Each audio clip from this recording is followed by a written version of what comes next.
toiture, vous pensez à vendre votre propriété, vous vous demandez quel genre de rénovation majeure est-ce que je devrais faire sur ma propriété. Peut-être qu'il y a des éléments qui ont été laissés de côté au fil des années, toiture, briques, fondation, fenêtres, ces choses-là, qui pourraient faire peur à un acheteur quand vient le temps d'acheter. Donc, on va réviser les éléments qui devraient nécessiter une attention immédiate avant de mettre la pancarte sur le terrain.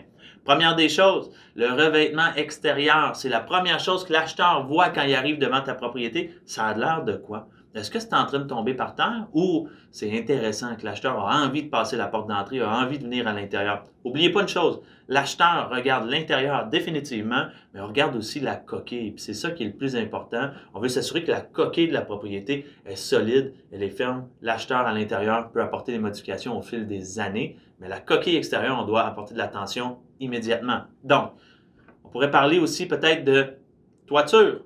Est-ce que le toit a besoin d'être changé éventuellement? Est-ce qu'on doit planifier des frais pour ça? Est-ce qu'on ajuste le prix en conséquence d'un toit à faire éventuellement? On pourrait parler du sous-sol. Est-ce que vous avez un sous-sol pleine hauteur? Est-ce qu'il est fini ou il n'est pas fini? Pour un acheteur, ça peut sembler très dispendieux de finir un sous-sol. Vous pouvez le finir juste sur le gyps, juste de fermer, mettre un plancher flottant, juste que ça soit fini, que l'acheteur arrive, puis il n'y a pas de travaux à faire. S'il veut rajouter une salle de bain au fil du temps, il peut le faire. Si jamais il veut rajouter quelque chose au sous-sol, il peut le faire. Mais le fait que la coquille soit terminée, c'est super intéressant pour un acheteur. Plancher, est-ce qu'on aurait besoin de changer peut-être les planchers? On a de la vieille parqueterie dans la maison?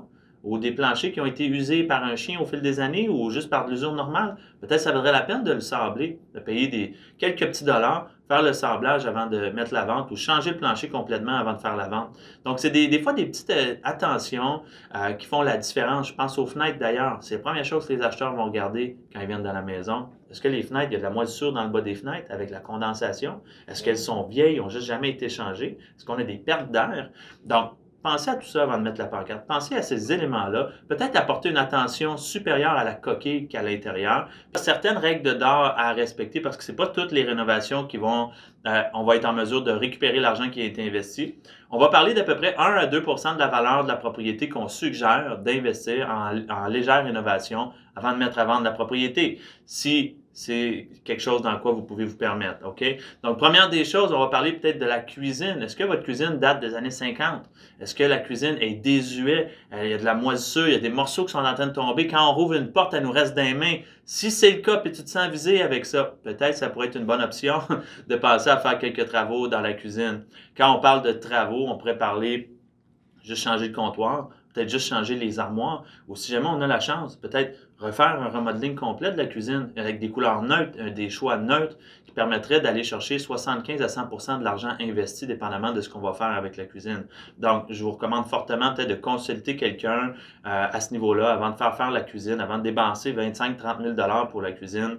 Vraiment, on veut du neutre, on veut quelque chose qui va plaire à votre futur acheteur. Puis n'oubliez pas une chose, quand l'acheteur rentre aussi dans votre maison, il veut s'approprier la maison, donc payez pas trop cher parce que probablement qu'il va vouloir changer 2-3 éléments.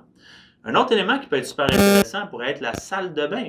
Donc, la salle de bain, souvent, anciennement, on avait des bains-douches. Anciennement, on avait des salles de bain qui étaient petites. Aujourd'hui, c'est très recherché d'avoir le bain séparé, la douche séparée.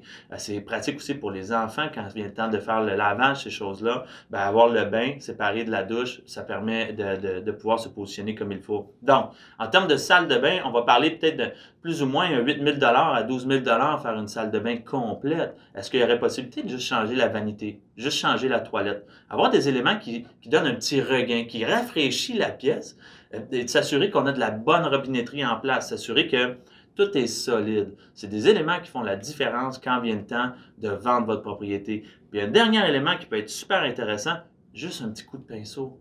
On a de la peinture qu'on n'a pas fait de la peinture depuis 10 ans. Ça commence à jaunir, il y a des coups de crayon des enfants sur les murs. Un petit coup de pinceau des fois avec des couleurs neutres, un beau petit blanc, un gris pâle, quelque chose qui nuit pas à la luminosité de la maison. Ça peut être des petits investissements qui, au bout de la ligne, font la grosse différence. Pour avoir d'autres conseils sur la rénovation de propriété ou tout autre élément concernant la vente d'une propriété, je vous invite à aller voir notre blog au groupelamar.ca.